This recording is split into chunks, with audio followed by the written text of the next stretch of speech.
Hey guys, so today I wanted to talk to you about your elevator speech. Some of you might already have yours down, others might not even know what an elevator speech is, so I wanted to start from the beginning. Basically, the term elevator speech is something that's used by a lot of salespeople, like insurance agents or car salesmen, and although we're not salespeople, we're shares people, it's something that we should also have in our business as well. So the reason a lot of car salesmen and insurance agents use elevator speeches, because you have to think that any money that they're bringing into their family is based off of commission, which is based off of people who know what they do. If people don't know what they do, then how are they coming to them to buy things or get their service?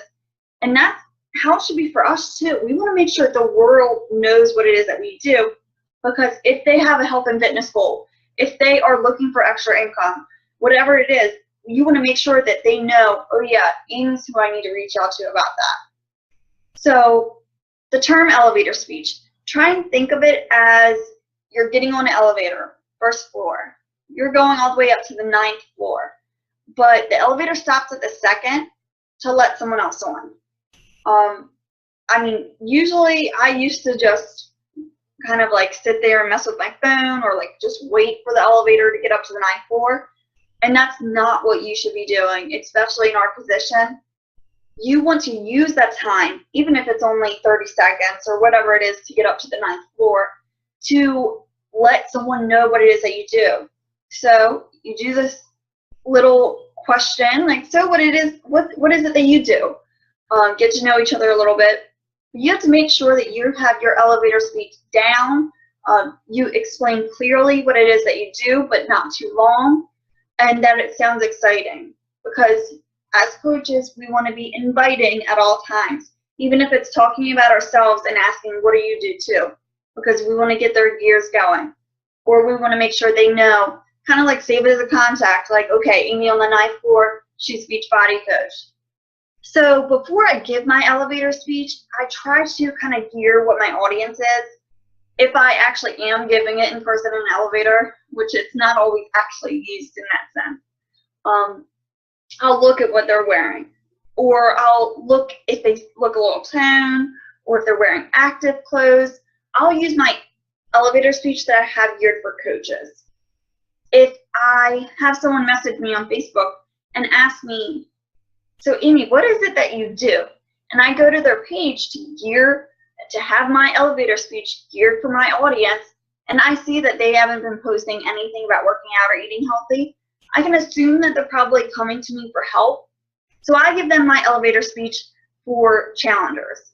I have different elevator speeches for whoever my audience is. And I also have another elevator speech kind of for friends and family, like I use it as my catching up elevator speech. If someone asks me, so Amy, how's work been? Well, my full-time job, I work in insurance, so that's probably what they're asking about. They might be someone that I haven't seen in years, and they think I'm still doing the same thing, maybe don't know about Beachbody at all, or maybe they don't think I'm that serious about Beachbody. So I have a different script that I give for them for that. So I can give you each of my scripts, but what you should really be doing is thinking about how can you make it your own. How can you make your own story sound exciting about what it is that you do? Because if you don't sound enthusiastic about what you do as a coach, if you don't express it in a way that makes other people want to join you or want to know, like note that, like, oh yeah, Amy does insurance and Beachbody, then I mean, what's the point? They're going to forget about it. It doesn't sound that exciting. Doesn't sound like something that would appeal to them. So make sure that you make it your own. But with that being said, my elevator speeches. So when I get on an elevator or when I'm just messaging someone on Facebook like usual, and someone asks, so what is it that you do? I say, so if it's my elevator speech geared for sales, if I don't see any coach potential in it right away, I'll say I'm an online health and fitness coach. I run online accountability groups where we all do an at-home workout program. And we just give each other a lot of tips and motivation, recipes, that kind of thing. It's been awesome. I love it because it's keeping me healthy and fit while I can also help other people. So that's one. That's kind of like exciting them more about the accountability group and what I can provide to them. So my elevator speech geared more for inviting for the coaching opportunity, and it's not an invite per se, but I mean it's kind of like in the back of my elevator speech because it's leading up to a conversation I potentially hope to have. The elevator speech for the coaching opportunity I have would be, I make it sound really easy of what I do. I make it sound like it's something that I'm already doing. So, what is it that you do, Amy? So I'm an online health and fitness coach. But basically, I mean, I was already eating healthy and working out. So now I just share my journey and I invite others to join me. It like takes 2 seconds of my day, but it's been like so exciting because it's just doing what I love or what I'm already doing for myself. So that sounds appealing to the mom that is in workout clothes, but you can tell like she might be looking for something more. They don't want it to be very time consuming. They don't want it to be something that looks unachievable for them. You have to think there's positives towards each of my elevator speeches, but there's no point in me saying my coaching elevator speech to someone who's like not in the mindset to want to coach. And then my catching up elevator speech, so that's someone that we have a relationship. Maybe it's Aunt Sue, who I only see like once every year at Christmas or something. Maybe she knows that I'm in insurance but doesn't know that I'm a coach too. Or she sees my posts on Facebook and doesn't think I'm like that serious about it. So she'll ask, Aunt Sue will ask, so Amy, how's work been? Then I'll say, hey Aunt Sue, work's been great. Insurance has been a little busy right now. I like it, but what I've really been passionate about recently is my second business. And then she'll ask, oh, well, what is that? I didn't know you had another business, or tell me more about it, that kind of thing. Like, people see that you're passionate about something, they want to talk to you about it. If they know it's important to you, they want to talk to you about it. So that is another breadcrumb that I get further in detail about it.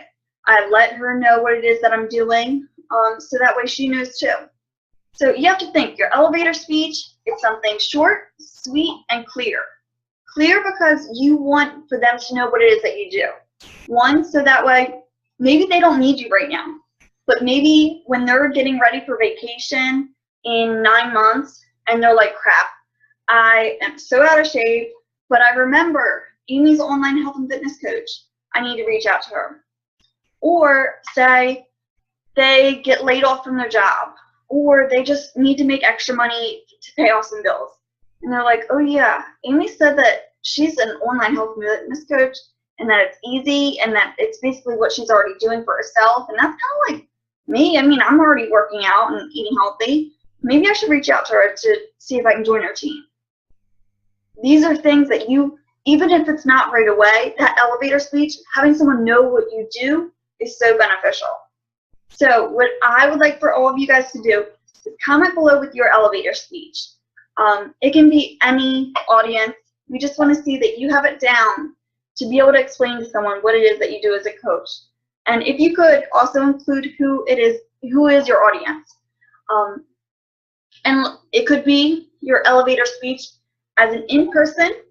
It could be, because like I said, although it's called elevator speech, it doesn't actually have to be an elevator. It could be via message, privately. It could be in a post, something short and sweet and clear on what it is that you do. And like I said, I always have it geared towards an audience, so that way it's kind of lining up that conversation for later. Always think 2 steps ahead. All right, can't wait to hear your guys'